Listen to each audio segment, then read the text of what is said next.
இந்த நாளில் நாம் கேட்ட வார்த்தைக்காக ஆண்டவரை ஸ்தோத்திரிக்கிறேன். சுவிசேஷம் அப்படின்னு சொன்னால் நம்ம எத்தனையோ வருடங்களாய் நம்ம கேட்டுக்கொண்டிருக்கிற இந்த சுவிசேஷம் அது எப்படி இருக்கிறது அப்படின்னு நான் இதை கவனித்து பார்க்கும்போது, ஒரு விளக்கில் ஒரு வெளிச்சத்தை நம்ம வைக்கிறோம். அது பாருங்கள், இப்போ கூட அது கூட டியூப் லைட்டு அல்லது இந்த மர்க்கூரி இந்த லைட்டு இதெல்லாம் பார்த்திங்கன்னா ஒரு காலத்தில் ஒரு கண்ணாடி பல்பு மாதிரி இருக்கும். 10 ரூபாயா 40 ரூபாய் தெரியல, ஞாபகம் இல்லை. ஒரு பல்பு இருக்கும், அதுதான் எல்லா வீட்லேயும் எரியும். எந்த வீட்டுக்கு போனாலும் அந்த பல்பு எரியும். ஏன்னா அதுக்கு மேலே என்ன இல்லை, கண்டுபிடிப்பு இல்லை.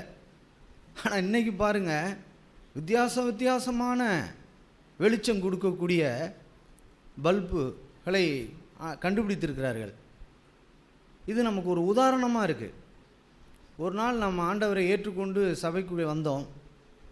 அப்படி சபைக்குள்ளே வந்தோன்னா ஒரு நாள் அந்த ஆரம்ப லைட்டை போல தான் நம்ம சபைக்குள்ளே வந்திருக்கிறோம். ஆனால் தேவனுடைய இருதயத்தில் இருக்கிற அந்த பாரம், அவருடைய இருதயத்தினுடைய நினைவுகள் எப்படி இருக்குது அப்படின்னா, இந்த வெளிச்சம் அது பிரகாசித்து கொண்டே இருக்க வேண்டும் என்று எழுதியிருக்கிறது. நீதிமொழிகளில் ஒரு வசனத்தை நாம் வாசிக்கிறோம். நீதிமான்களுடைய அந்த வெளிச்சம் நடு பகல் வரையுள்ள சூரியனை போல பிரகாசிக்கும் அப்படின்னு எழுதியிருக்கு. அதனுடைய அர்த்தம் என்ன யோசித்து பாருங்கள். ஒரு சூரியன் அங்கே கிளம்புறப்ப பார்த்தீங்கன்னா அவ்வளோ நமக்கு உரைக்காது, அந்த வெயில் உரைக்காது, லேசாக சுடும், அவ்வளோதான். ஆனால் அது ஏறி வர வர வர வர வர அந்த நடுப்பகல் வரைக்கும் பாருங்கள், இப்போ கூட நம்ம உணர்கிறோம், இந்த வெயில் அடிக்கிறத நம்ம உணர்கிறோம். அது எவ்வளோ பிரகாசமாய் எவ்வளவு நம்மை தாக்குகிறது பாருங்கள். அதுக்கு ஆண்டவர் அந்த வார்த்தையை உபயோகப்படுத்தியிருக்கிறார், பரிசுத்த ஆவியானவர். அந்த நடுப்பகல் அப்புறமா அது குறையும். அதனால் நடுப்பகல் அப்படிங்கிற இடத்தை நமக்கு கொடுத்துருக்கிறார். அதே போல தான் நம்ம இங்கே இருக்கிற ஒவ்வொருத்தருடைய கிறிஸ்தவ வாழ்க்கையும் தேவனுடைய பிள்ளைகளும் நாம் நாளுக்கு நாள் நாம் பிரகாசிக்க வேண்டும் அப்படின்னா தேவனுடைய பெரிதான அவருடைய இருதயத்தில் இருக்கிற பாரம். அதை நாம் விளங்கிக்கிட்டோம் அப்படின்னு சொன்னால் நமக்குள்ளே என்ன காரியங்கள் நடந்தாலும் நான் எப்படியாவது இயேசுவை போல நான் மாற வேண்டும். இயேசுவினுடைய அந்த தெய்வீக சுவாவம், நாம் கேட்டது போல் அவருக்குள் இருக்கிற ஜீவன் என்னுடைய வாழ்க்கையில் பெருக வேண்டும் அப்படின்னு அதற்காக நாம் பிரயாசப்படுவோம். நாம் கேட்டோம், ஆதாமை குறித்து கேட்டோம். ஆதாம், அவனை குறித்து ஆண்டவர் சொல்லுகிற வார்த்தை, தேவ சாயலாகவே தேவன் ஆதாமை படைத்தார். என்ன ஆச்சரியம் பாருங்கள். மிருகங்கள், மற்ற பறவைகள், எத்தனையோ படைப்புகளை தேவன் படைத்தார். ஆனால் அதையெல்லாம் அவர் உற்று பார்க்கும்போது அவருக்கு அதில் திருப்தி இல்லை. ஆகையினால தான் கடைசி நாளில் தேவன் மனிதனை படைத்தார். அப்போ அந்த மனிதனை படைக்கும்போது அவருடைய இருதயத்தில் எப்படிப்பட்ட அந்த எண்ணம் உண்டாகுது பாருங்கள். அவனை மனுஷனாக படைத்தாலும் நான் அவனை மனுஷனாக படைத்தேன் அப்படின்னு சொல்லிட்டா எப்படி இருந்திருக்கும். அவனை படைத்து ஆண்டவர் உடைய இருதயத்தில் இருக்கிற பாரம், அவனை நான் என்னுடைய சாயலில் நான் அவனை படைத்திருக்கிறேன் அப்படின்னு சொல்கிறார். அப்போ அவ்வளோ பெரிய மகிமையான அந்த மகிமையை ஆதாம் அந்த ஏதேன் தோட்டத்தில் இழந்து போனான். அதுபோல தான் இன்றைக்கு நாம் கேட்குற இந்த சத்தியம் நம்ம எல்லாரையும் தேவனுடைய சாயலில் நம்மை ஆண்டவர் கொண்டு வந்து சபையிலே நிறுத்தியிருக்கிறார்.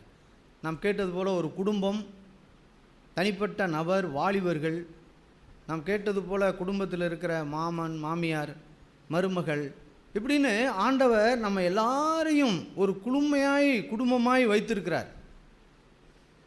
அது எதை காட்டுகிறது அப்படின்னு நான் பார்க்குறேன்னா, ஒரு ஏதேன் தோட்டத்தை போலவே தேவன் நமக்கு அதை கொடுத்துருக்கிறார். அதை நம்ப முடியுதா சொல்லுவதை? அநேகருக்கு நம்ப முடியவில்லை. ஏன்னா நீங்கள் போங்க, ஏதேன் தோட்டமாக, அது முள்ளு தோட்டம் அப்படின்னு நம்ம சொல்கிறோம். என்னுடைய குடும்பம் எப்படிப்பட்ட தோட்டம்? முள்ளுள்ள தோட்டம். ஏதேன் தோட்டம்னு நீங்கள் சொல்கிறீங்க. ஆதாமை தேவன் படைத்து வைத்த அந்த ஏதேன் தோட்டத்தை போல் நம்முடைய குடும்பம், நம்முடைய வேலை ஸ்தலம், நாம் போகிற இடம், வருகிற இடம், எல்லாவற்றையும் தேவன் ஒரு ஏதேன் தோட்டத்தை போல தான் தேவன் நம்மை வைத்திருக்கிறார். ஏனென்றால் அந்த ஏதேன் தோட்டத்தில் ஒரு விசேஷித்த மரம் இருந்தது. அந்த மரம்தான் ஜீவ விருட்சத்தின் மரம், ஜீவனை கொடுக்கக்கூடிய மரம். அதே போல தான் நம்முடைய குடும்பத்திலும் தேவன் விசேஷித்த ஒரு மரத்தை வைத்திருக்கிறார். அந்த மரம்தான் நம்ம ஆண்டவராகிய இயேசு கிறிஸ்து. அந்த இயேசு கிறிஸ்துவை நம்முடைய குடும்பத்தில், நம்முடைய வேலை ஸ்தலத்தில், நீங்கள் நினைக்கலாம் என்னுடைய வேலை ஸ்தலத்தில் நான் மட்டும்தான் ரட்சிக்கப்பட்ட கிறிஸ்தவன், மற்ற எல்லாரும் அந்நியர்களாக இருக்கிறாங்க அப்படின்னு நம்ம நினைக்கலாம். அது தப்பு. நீங்கள் இருக்கிற இடத்துல யார் இருக்கா? இயேசு இருக்கார். நீங்கள் யோசிச்சு பாருங்கள். ஒரு அடையாளத்தை உங்களுக்கு காட்டுறேன். யோசேப்புடைய வாழ்க்கையை நீங்கள் வேதத்தில் பாருங்கள். யோசேப்பு அவனுடைய அண்ணன் தம்பிகளால் விற்கப்பட்டு எகிப்திற்கு போனான், அந்நிய தேசத்திற்கு போனான்.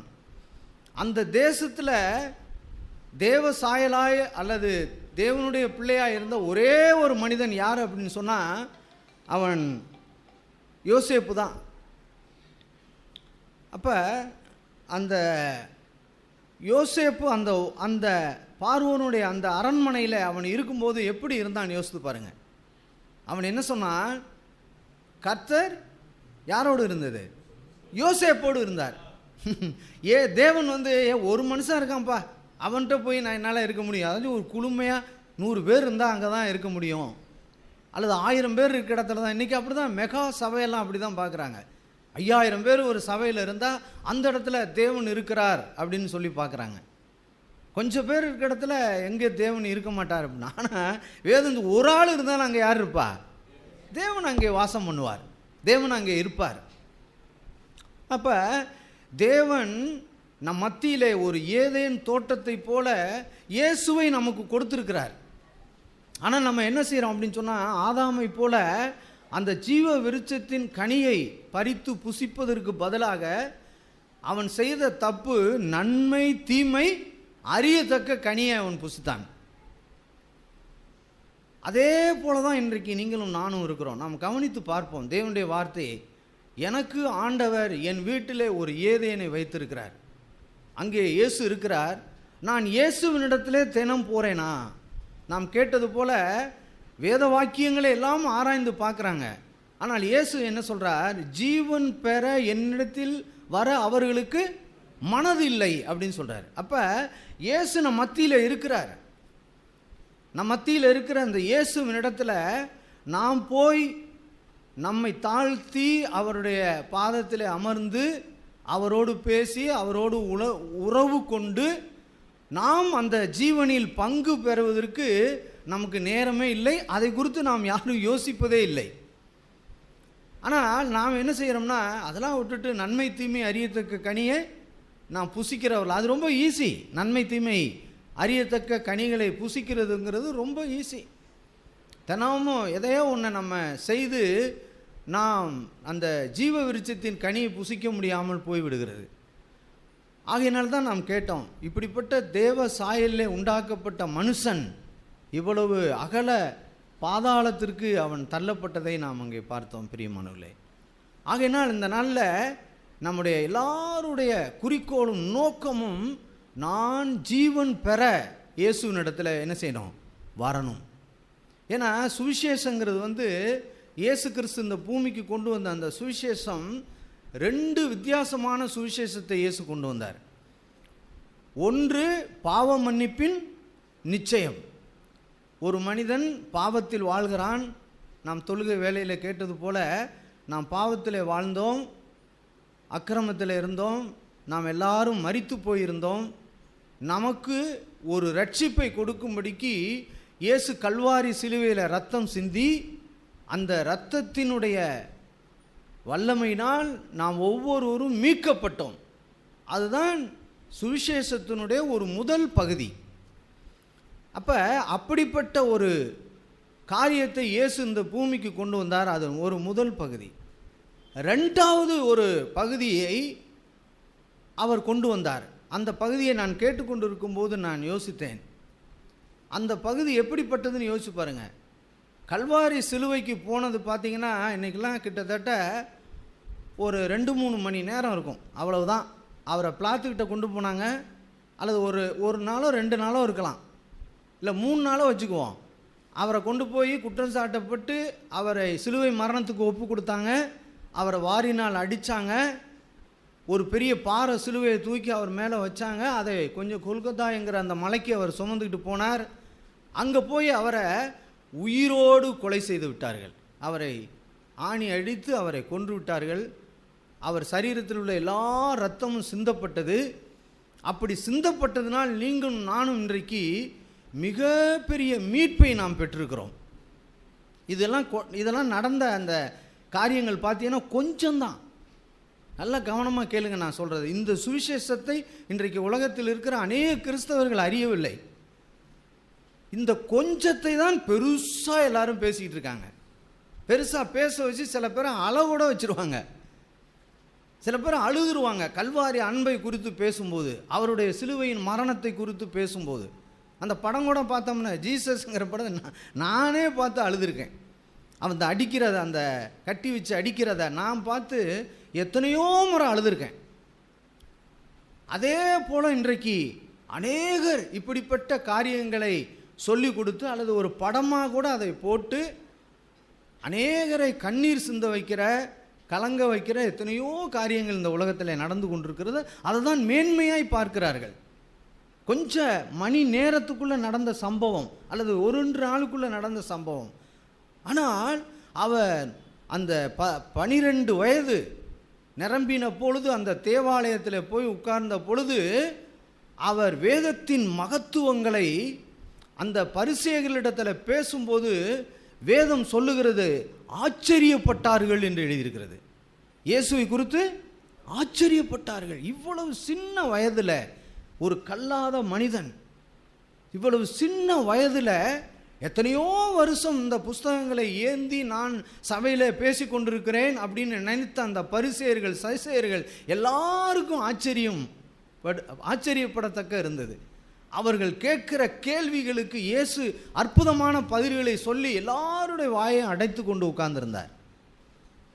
அந்த 12 வயதிலிருந்து அவர் அந்த சிலுவைக்கு போகிற அந்த நாளை நீங்கள் எண்ணி பாருங்கள். 12 வயசுக்கு முன்னாடி விட்டுருவோம். அந்த 12 வயதிலிருந்து அந்த 33 வயது அவர் குடும்பத்தில் வாழ்ந்து அவர் கொஞ்சம் ஒரு 18 வயசு, 12லேருந்து 18 வயசு வரும்போது அவருடைய தகப்பன் என்று பேர் சொல்லப்பட்ட யோசேப்பு இறந்து போனார்.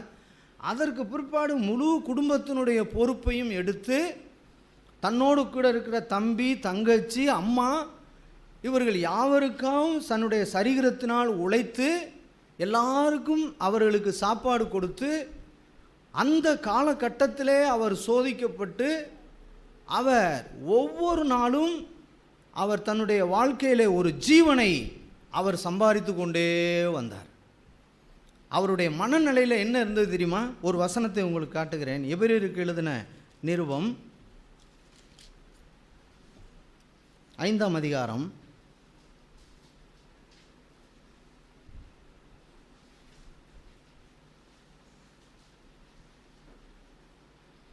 1ஆம் வசனத்திலிருந்து வாசிக்கிறேன். அன்றியும் மனுஷரில் தெரிந்து கொள்ளப்பட்ட எந்த பிரதான ஆசாரியனும் பாவங்களுக்காக காணிக்கையையும் பலிகளையும் செலுத்தும்படி மனுஷர்களுக்காக தேவ காரியத்தை பற்றி நியமிக்கப்படுகிறான்.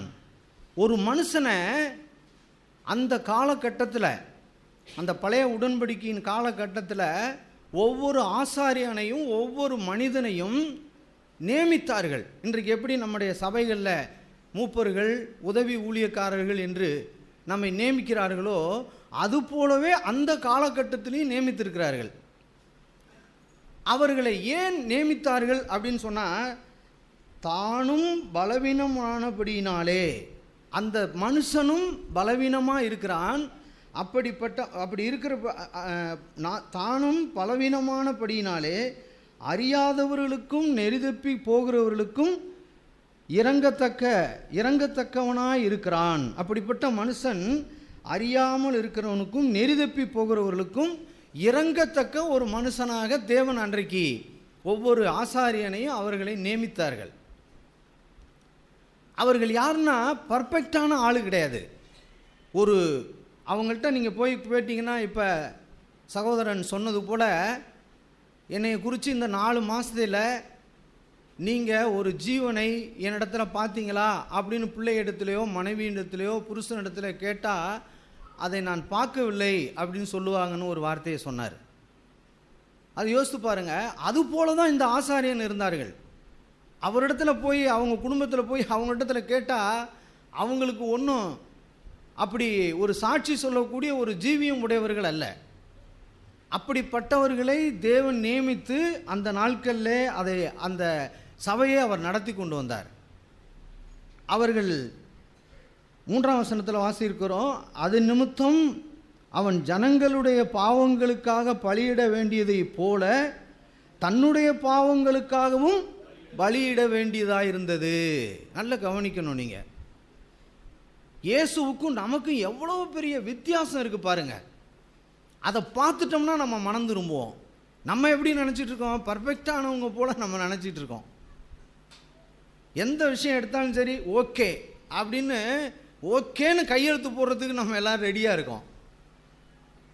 ஆனால் ஒரு காரியத்தை நான் தேவ சன்னிதானத்திலே தேவனுடைய மகிமைக்கு நேராக நின்று என்னையை குறித்து நான் யோசிக்கும்போது நான் ஓகேன்னு என்னால் கையெழுத்து போட முடியல. ஏன் அப்படின்னு சொன்னால் இங்கே என்ன சொல்கிறாரு? தன்னுடைய பாவங்களுக்காகவும் பலியிட வேண்டியதாக இருந்தது. அப்படின்னா மனுஷனுடைய அந்த நிலைமை எப்படி இருக்குது அப்படின்னு வேதம் சொல்லுதுன்னா, அவன் ஒரு பலவீனமான மனிதன், அவனுக்கு ஜீவன் இல்லை அப்படிங்கிறத அறியத்தக்க இந்த வசனம் இருக்குது. அப்புறம் அடுத்த வசனத்தில் பார்க்குறோம், அந்தபடியே 5ஆம் வசனத்தில் கிறிஸ்துவும் பிரதான ஆசாரியராய் இருக்கத்தக்க தம்மைத்தாமே உயர்த்தவில்லை. நீர் என்னுடைய குமாரன், இன்று நான் உன்னை ஜனிப்பித்தேன் என்று அவராலே சொன்னவரே அவரை உயர்த்தினார். இப்போ நல்லா கவனிங்க. அதாவது ஒரு மனுஷனை ஒரு காரியத்துக்காக நியமிக்கிறாங்க சபையில். ஆனால் இப்போ தேவனுடைய இருதயம் எப்படி இருக்குது அப்படின்னா, இந்த இயேசு பூமிக்கு போய் ஏதோ கல்வாரி சிலுவையில் மரித்து ரத்தம் சிந்தி இந்த ஜனங்களுக்கெல்லாம் ஒரு மீட்பை கொடுக்கணுங்கிறத ஒரு பெரிய காரியம் அல்ல. அது வேண்டும். ஆனால் அதை காட்டிலும் பெரிய காரியம் இருதயத்தில் எப்படி இருந்துச்சுன்னா, ஒரு பர்ஃபெக்டான, நாம் கேட்டது போல் இந்த 4 மாதத்தில் என்னையை குறித்த ஒரு சாட்சியை சொல்லும் பிள்ளைங்கள்ட்ட கேட்கும்போது அவங்க அந்த சாட்சியில் நீங்கள் இந்த 4 மாதத்துலேயும் உங்களுடைய குணாதிசயங்களை நான் பார்த்தேன், ஆனால் எந்த தவறும் உங்களிடத்தில் இல்லை அப்படின்னு சொல்லத்தக்க சாட்சி உள்ள ஒரு மனிதனாக இயேசு வாழ்ந்தார். அல்லேலூயா. அதை தான் இங்கே சொல்லப்பட்டிருக்கு. நீங்கள் எப்படி புரிஞ்சுக்கிறீங்கன்னு எனக்கு தெரியல. உண்மையாய் நம்ம தேவனுடைய இருதயத்தில் இருக்கிற பாரம் என்ன அப்படின்னா, எல்லா மனுஷனும் கெட்டு போய் தேவ மகிமை அற்றவர்களா ஆனார்கள் என்கிற வார்த்தை உண்மையாக எழுதப்பட்டிருக்கு. அப்போ இந்த இழந்து போன தேவ மகிமையை திரும்ப பெறுவதற்கு ஏதோ ஒரு கல்வாரியில் ஒரு ரத்தம் சிந்தினதுனால் மாத்திரம் வரவில்லை. அதற்கு மேலாக இயேசு கிறிஸ்து இந்த பூமியிலே வாழ்ந்தபோது அந்த 12 வயதிலிருந்து 33 வயசு வரைக்கும் அவர் ஒவ்வொரு நாளும், இன்னும் உங்களுக்கு தெளிவாக இந்த எபிரேயர்லேயே ஒரு வசனத்தை உங்களுக்கு காட்டுறோம் பாருங்கள். எபிரேயரில் 2ஆம் அதிகாரம் 10ஆம் வசனம். ஒருத்தர் மைக்கு வச்சுருந்தா படிங்க. இயேசு கிறிஸ்துவை குறித்து எழுதியிருக்கு பாருங்க. ஏனென்றால் தமக்காகவும் தம்மாலேயும் சகலத்தையும் உண்டாக்கினவர் அநேகம் பிள்ளைகளை மகிமையில் கொண்டு வந்து சேர்க்கையில் அவர்களுடைய இரட்சிப்பின் அதிபதியை உபத்திரவங்களினாலே பூர்ணப்படுத்துகிறது அவருக்கு ஏற்றதா இருந்தது. என்ன சொல்றாரு பார்த்தீங்களா? இந்த வார்த்தை என்ன சொல்லுதுன்னா, அநேக பிள்ளைகளை, நல்லா கவனிங்க, அநேக பிள்ளைகளை. நீங்கள் இப்போ சொன்னார் பார்த்தீங்களா, அந்த தம்பி சொல்லும்போது என்ன சொன்னார்? வெறும் பாவ மன்னிப்பின் நிச்சயத்தை பெற்றுக்கொண்டு பரலோகம் வந்து விடலாம், அது பெரிய காரியம் அல்ல. ஆனால் பாவம் மன்னிப்பின் நிச்சயத்தை பெற்றுக்கொண்டு, நான் அப்படி சொல்கிறதுனால பரவாயில்லப்பா, பாவ மன்னிப்பின் நிச்சயத்தை பெற்றுக்கிட்டா பரலோகம் போயிடலாம் அப்படின்னு நம்ம தினமும் குடிச்சிக்கிட்டு இருந்தோம்னு வச்சுக்கோங்க, என்ன ஆகும்? அவர்கிட்ட போய் என்னையா குடிக்கிற, சபைக்கு போகிற இப்படி குடிக்கிற, சபைக்கு போகிற இப்படி சண்டை போடுற, சபைக்கு போகிற இப்படி வல்லு வல்லுன்னு உழுவுற அப்படின்னு கேட்டால், நான் பாவ மன்னிப்பின் சொல்லுங்கள் நிச்சயம் பெற்றிருக்கிறேன். ஆஹா, நான் எங்கே போக முடியும்? அதனால் பரலோகத்துக்கு போகிற அன்னைக்கு ஒரு 10 நிமிஷத்துக்கு முன்னாடி கூட நான் குடிக்க முடியும். பரலோகத்துக்கு போகிறதுக்கு 10 நிமிஷத்துக்கு முன்னாடி கூட நான் சண்டை போட முடியும். பரலோகத்துக்கு போகிறதுக்கு 10 நிமிஷத்துக்கு முன்னாடியே நான் எது வேணாலும் செய்ய முடியும். ஏன்னா நான் பாவ மன்னிப்பின் நிச்சயம் பெற்றிருக்கிறேன். போங்க, பரலோகத்துக்கு போய் பாருங்க. நான் அப்படி நம்புகிறேன். அப்படிப்பட்டவர்களாம் தேவனுடைய ராஜ்யத்திற்கு போகும்போது அவர்கள் உட்கார்ந்திருக்கிற இடம் எங்கே இருக்குன்னு தெரியுமா? தேவனுடைய மகிமையின் சாயலை இந்த பூமியில பெற்ற ஜனங்கள் உட்கார்ந்திருக்கிற இடத்துல அவங்களுக்கு இடம் இருக்காது. அவங்க வேதனையோடு எத்தனையோ கோடி மைலுக்கு அந்தாண்ட உட்காந்துருப்பாங்க. நம்ம மூத்த சகோதரன் சொன்ன அப்படி உட்கார்ந்துருக்கிறத காட்டிலும் நரகத்துக்கு போகிறதே நல்லது அப்படின்னு சொன்னாங்க. இதை தான் இந்த உலகத்தில் இன்றைக்கு பிரசங்கித்து கொண்டிருக்கிறார்கள் பிரியமானவர்களே. பரலோகத்துக்கு போனால் போதும் அப்படி இல்லை. பரலோகத்திற்கு போகிறதற்காக இயேசு இந்த பூமிக்கு வரவில்லை. இந்த சத்தியத்தை எங்கேயும் யாரும் பேச மாட்டாங்க. அநேகர் பரலோகம் பரலோகம் பரலோகம் அப்படின்னு சொன்னோன்னே எல்லாருக்கும் ஆஹா ஆஹா ஆஹாங்கிறாங்க. அதுக்கு வரவில்லை. நாம் கேட்டது போல நம்ம ஒவ்வொருத்தருக்கும் ஒரு வாழ்க்கையை அவர் கொடுக்க இந்த பூமிக்கு வந்தார். அதை தான் இங்கே நான் வாசிக்கிறோம். எபிரேயர் 5ஆம் அதிகாரத்தில் இந்த 2ஆம் அதிகாரத்தில் வாசித்தோம். அவர் அநேக பிள்ளைகளை மகிமையில் கொண்டு வந்து சேர்க்க அவர்களுடைய ரட்சிப்பின் அதிபதியை நல்ல பிரியாணி கொடுத்து வளர்த்தார். அப்படி இருக்கா? அல்ல நல்ல வீட்டை கொடுத்து வளர்த்தார், அல்லது நல்ல காரை கொடுத்து வளர்த்தார், அல்லது நல்ல சொகுசாக இருக்கும்படிக்கு ஏசி ரூமில் எப்போதும் 24 ஹவர்ஸும் இருக்கும்படிக்கு வளர்த்தார். யோசிச்சு பாருங்க. நான் இதெல்லாம் தப்புன்னு சொல்லலை. நம்ம எல்லாவற்றையும் இந்த பூமியில் அனுபவிக்க நமக்கு அதிகாரம் உண்டு. தேவன் அதையெல்லாம் தேவையான நேரத்தில் தேவனுடைய பிள்ளைகளுக்கு கொடுக்குறாரு. அது தப்பல்ல. ஆனால் அது பிரதானம் அல்ல. அது நமக்கு பிரதானம் அல்ல. இந்த சபையில் உட்கார்ந்துருக்கிற நீங்கள், நான் இந்த தம்பிங்க பாட்டு பாடி கொண்டிருக்கும்போது உண்மையாகவே இந்த காலையில் ஒரு உணர்வை பெற்றேன். இந்த பாடுற தம்பிங்க யார் தெரியுமா? உண்மையாகவே அவர்களுடைய படித்த படிப்புக்கு அவர்கள் எடுத்த முயற்சிக்கு ஏற்ற ஒரு வேலை கிடைத்து ஒரு நல்ல மாத வருமானத்தை நிறைய பெற்று குடும்பத்தில் ஜெகஜோதியாய் லக்ஸூரியஸாய் வாழுகிறவர்கள் அல்ல. அதை நான் கேட்டுக்கொண்டிருக்கும் போது என் கண் கலங்கினது. ஆண்டவரே, இப்படிப்பட்ட பாடுள்ள மனிதர்களை நீ சபையில் வைத்து எங்களை ஆறுதல் படுத்துகிறீர். ஆண்டவரே, எங்களை ஆறுதல் படுத்துகிறீர். பாடுள்ள மனிதர்களாய் எங்களை நீ சபையில் வைத்திருக்கிறீர். அடிக்கடி நினைத்து பார்ப்பேன். அவர்கள் பணத்தை குறித்து சிந்திப்பதில்லை, யோசிப்பதில்லை. வருமானம் பெருசாக இருப்பது என்ற ஏதோ தேவன் கொடுக்கிற வருமானம். நான் சில நேரத்தில் சில மேன்போக்காய் அவர்களை விசாரிப்பேன். ஆழமாய் அவர்களை விசாரிக்கவில்லையே என்கிற ஒரு பாரமும் ஒரு இருதயம் தாகமும் என்னிடத்துல இருக்கு பிரியமானவர்களே.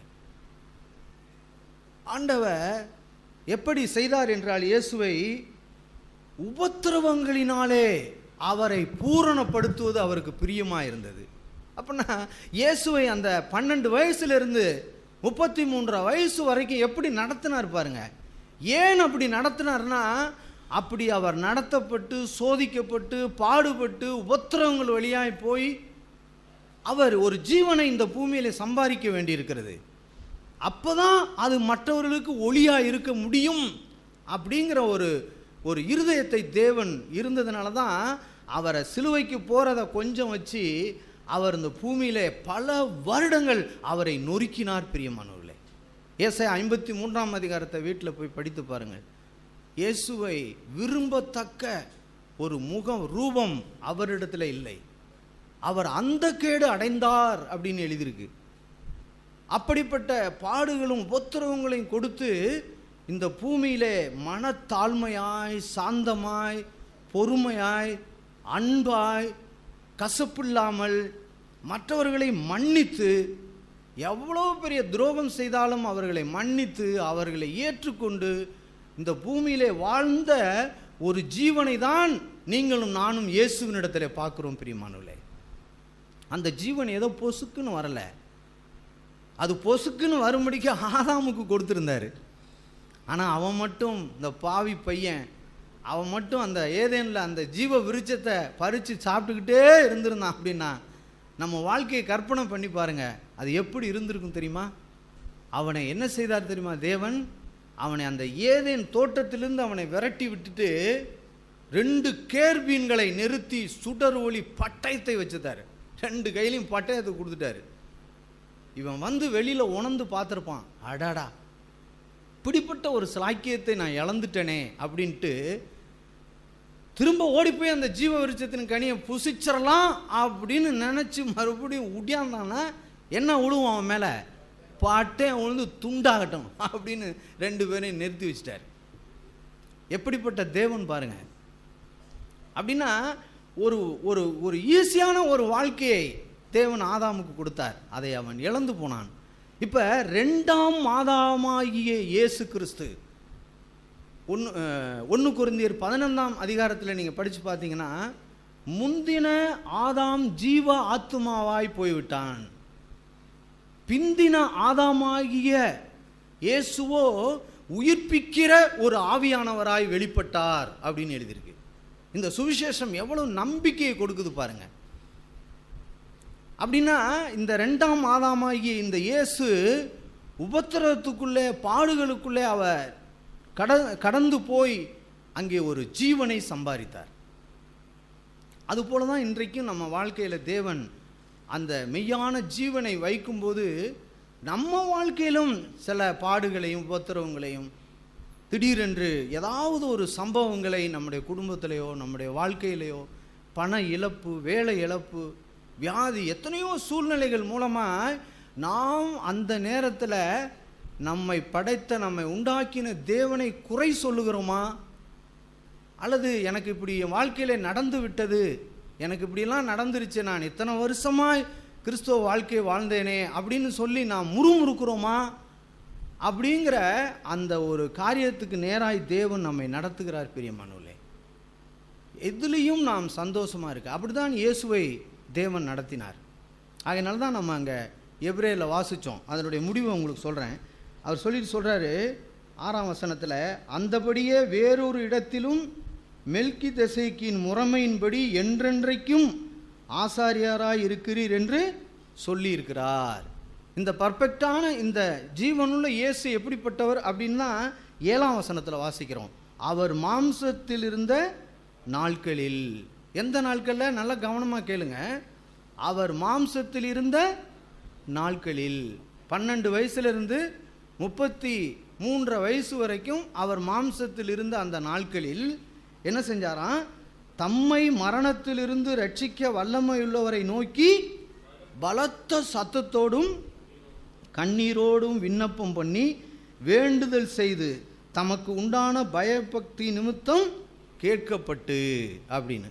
இதை தான் இன்றைக்கி அநேக இடத்துல இந்த வசனத்தை எப்படி புரட்டி பேசுகிறாங்கன்னா, அவர் சிலுவையில் தொங்கும்போது அவர் மரணத்திலிருந்து என்னை ரட்சிக்கணும் அப்படின்னு அவர் பலத்த சத்தத்தோடும் கண்ணீரோடும் ஜெபித்து அதுக்கு மேலே சொல்ல முடியாது, கேட்கப்பட்டுங்கிறத சொல்ல முடியாது. புரியுதா உங்களுக்கு? கேட்கப்பட்டுன்னா என்ன ஆகும்? சிலுவையிலிருந்து தேவன் அவரை இறக்கிறணும். அந்த மரணத்தை சொல்லலை. இந்த மரணம் எது தெரியுமா? பாவத்தின் சம்பளம் மரணம். ஒரு பாவம் இயேசுவின் மேல் வராதபடிக்கு, இயேசுவை தொடாதபடிக்கு அவர் தம்மை ஒவ்வொரு நாளும் காத்து கொண்டாராம். ஒவ்வொரு நாளும் அவர் அந்த மரணத்திலிருந்து ரட்சிக்க வல்லமை உள்ளவரை நோக்கி கூப்பிட்டாராம். ஆகையினால தான் அந்த வசனம் முடியுது, அவருக்கு இருந்த பயபக்தி நிமித்தம் கேட்கப்பட்டு. அப்போ தேவன் ஒவ்வொரு நாளும் இயேசு எதற்காக ஜெபிக்கிறார் அப்படிங்கிறத அறிந்து அந்த ஜெபத்தை தேவன் கேட்டு கேட்டு கேட்டு அவருக்கு விடுதலையும் ரட்சிப்பையும் கொடுத்து இந்த பூமியில் ஒரு பாவம் இல்லாத அக்களிப்புள்ளவராய் அவர் இந்த பூமியிலே வாழ்ந்தார். பிரியமானவர்களே, அதை தான் இந்த நாள் காலையில் நம்ம கேட்டோம். ஒரு சுவிசேஷம் அப்படி இன்றைக்கி நீங்கள் நல்லா விளங்கிக்கங்க. ஒரு சுவிசேஷம் அப்படின்னு நீங்கள் எங்கே போனாலும் இப்படிப்பட்ட சுவிசேஷம் உங்களுக்கு பிரசங்கிக்கப்படுதா? இப்படிப்பட்ட சுவிசேஷத்தை கொண்டு வராங்களா? இன்றைக்கு இருக்கிற எத்தனையோ கள்ள உபதேசங்கள். நேத்தான் கேட்டேன், இயேசு தான் பரிசுத்த ஆவியானவர், பரிசுத்த ஆவியானவருங்க ஒன்று இல்லை அப்படின்னு ஒரு பிரசங்கத்தை கேட்டேன் அப்படின்னு எனக்கு சொன்னாங்க. பார்த்தீங்களா எப்படிப்பட்ட இதெல்லாம் இப்படி பிரசங்கிக்கும் போது எல்லாருக்கும் என்ன உண்டாகும் அப்படின்னா, ஏடா தொடர்ந்து பரிசுத்த ஆவியானவரை பெறணும் போகணும் அப்படின்னு சொல்லிட்டு இருக்காங்களே. ஆனால் இப்படி ஒரு சத்தியம் இருக்க, இயேசு தான் பரிசுத்த ஆவியானவர், பரிசுத்த ஆவியானவர் தான் இயேசு, அதனால் ஒரு பிரச்சனை இல்லை, அதான் இயேசுவை நம்ம ஏற்றுக்கொண்டிருக்கிறோமேனு அநேகர் பின்வாங்கி போகிறதுக்கு வாய்ப்பு இருக்கிறது. நமக்கு திருத்துவம் பிதா, குமாரன், பரிசுத்த ஆவியானவர். அப்போ பரிசுத்த ஆவியானவர் நம்மேல் வரும் பொழுது தான் நாம் கேட்டது போல பலன் அடைகிறோம் அப்படின்னு எழுதியிருக்கு. அப்போ இப்படிப்பட்ட கள்ள உபதேசங்கள், யெகோவா விட்னஸ், இந்த நமக்கு ஏத்தாப்புல இருக்குது. தேவன் மட்டும்தான் கடவுள், இயேசுவோ பரிசுத்த ஆவியானவரோ கிடையாது அப்படின்னு பிரசங்கிக்கிற ஒரு கூட்டம். இயேசு மட்டும்தான், ஆகையினால தான் அநேக இடத்துல இயேசுவின் நாமத்தினாலே ஞானஸ்தானம் கொடுக்குறாங்க. பிதா, குமாரன், பரிசுத்த ஆவி நாமத்தினாலே ஞானஸ்தானம் கொடுங்க அப்படின்னு இயேசு மத்தேயு 28ஆம் அதிகாரத்தில் தெளிவாக சொல்லியிருக்காரு. ஆனால் அப்போஸ்தலர் நடவடிக்கைகளில் இயேசுவின் நாமத்தினாலே அவர்கள் ஞானஸ்தானம் கொடுத்தார் அப்படின்னு எழுதியிருக்கிறத பிடிச்சிக்கிட்டு அநேகர் இன்றைக்கு அப்படி ஞானஸ்தானம் கொடுக்குறாங்க. அப்படின்னா நான் யாருடைய வார்த்தைக்கு கீழ்ப்படிய போகிறேன்?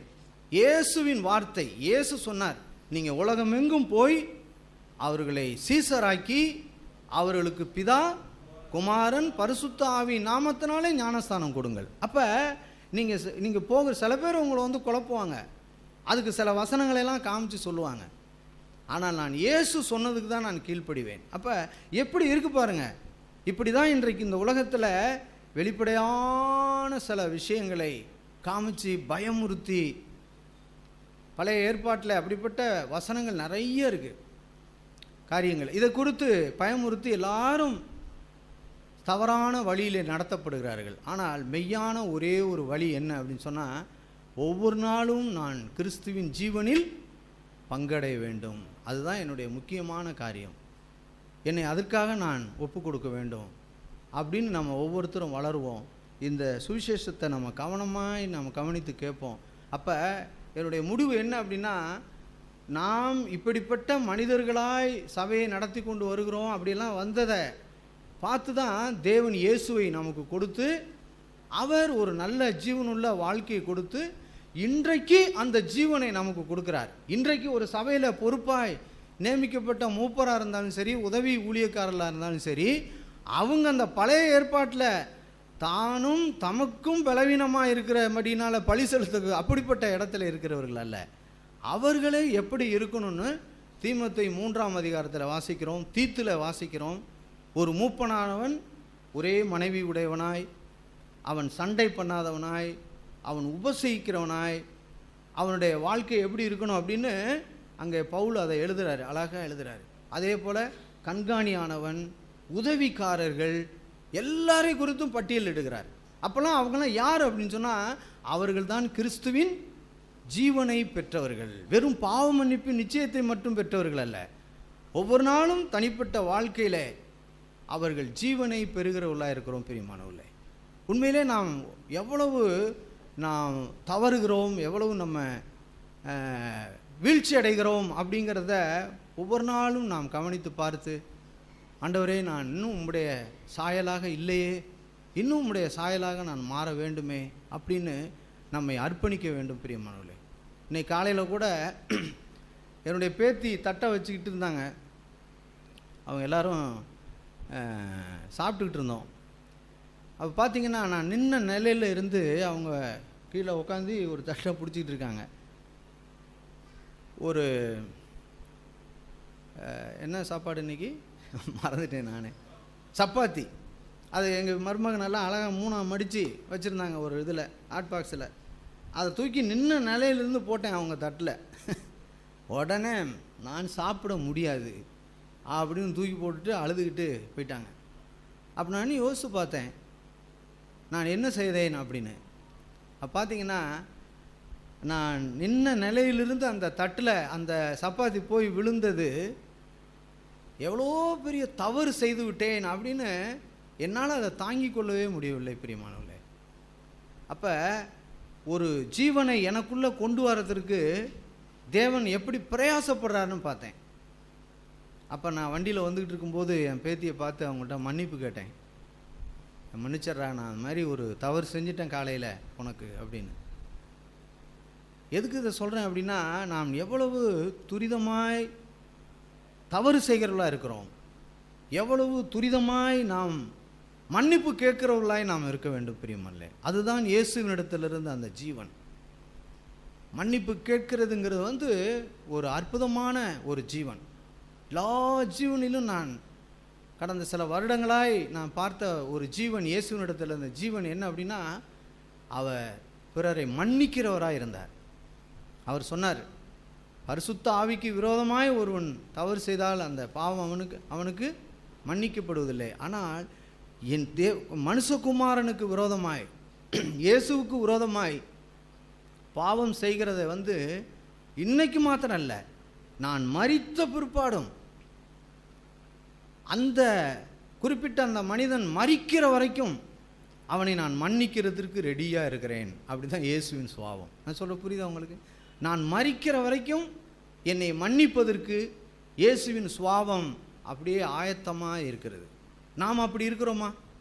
யோசித்து பாருங்கள். நம்ம சபையில் இருந்தாலும் சரி, நம்ம உற்றார் உறவினர்களாக இருந்தாலும் சரி, நம்ம வேலை பார்க்குற இடத்துல இருந்தாலும் சரி, படிக்கிற இடத்துல இருந்தாலும் சரி, எந்த இடத்துலையும் நான் ஆண்டவரே நான் உயிரோடு இருக்கும் நாள் மாத்திரமல்ல, இயேசு எப்படி சொன்னார் அதுபோல் நான் அவர் மரித்தார், அவர் 3ஆம் நாள் உயிரோடு எழும்பிட்டார், அவர் இன்றைக்கும் உயிரோடு இருக்கார். நம்ம அப்புறம்லாம் நம்ம மன்னிக்க முடியாது. செத்தது தான், அவளுக்கு அதோட முடிஞ்சு போச்சு.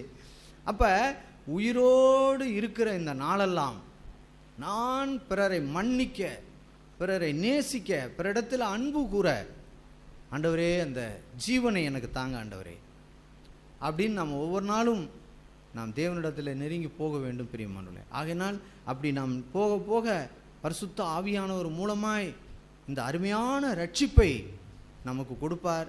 அதனால் தயவு செய்து சரியாக விளங்கி கொள்ளுங்கள். தேவனிடத்திலிருந்த பிரதானமான பாரம் நீங்களும் நானும் வெறும் பாவம் மன்னிப்பின் நிச்சயத்தை பெற்று பரலோகத்துக்கு போகிறதல்ல.